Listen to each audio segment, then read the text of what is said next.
Nasa tent na at tumigil na sa pagrolyo ang kamera.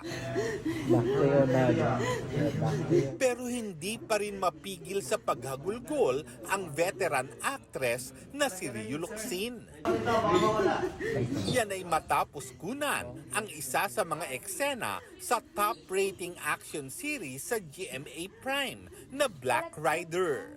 Kasunod nito, lumabas ang balitang nahirapan umanong huminga ang aktres at wala umanong medic sa set para umalalay. Wala pong kapabayaanan na nangyayari sa set ng Black Rider. May medics po kami, meron po kami mga ambulansya, meron kami mga security officers.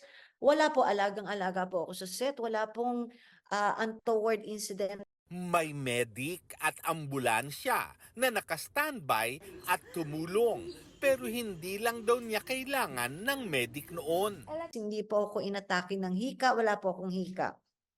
Hindi rin po ako nagkaroon ng anxiety attack, wala pong ganon. Yun lang talaga, mabigat lang po talaga yung Excel. Paglilinaw niya, hindi siya agad nakabitaw sa napakataas na emosyon sa mga kinuna nilang eksena. Since pang-apat na siya, masyado nang mataas yung emosyon ko na pagdating doon sa ika-fourth scene, hindi ko na siya mapigilan kahit after the scene. Si Ruru, ikinalulungkot ang kumalat na fake news. Imposible pong walang medic sa set dahil hindi po natin alam kung ano po yung mga pwede mangyari sa atin during dun sa time na nagtatrabaho po tayo. At the same time, bukod po sa medic, meron tayong naka-standby na mga kapulisan po natin. May naka-standby din po tayo ng mga firefighters.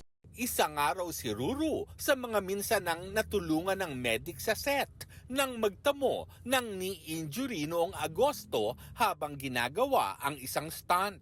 Panawagan niya ngayon, itigil na ang pagpapakalat ng mga maling balita.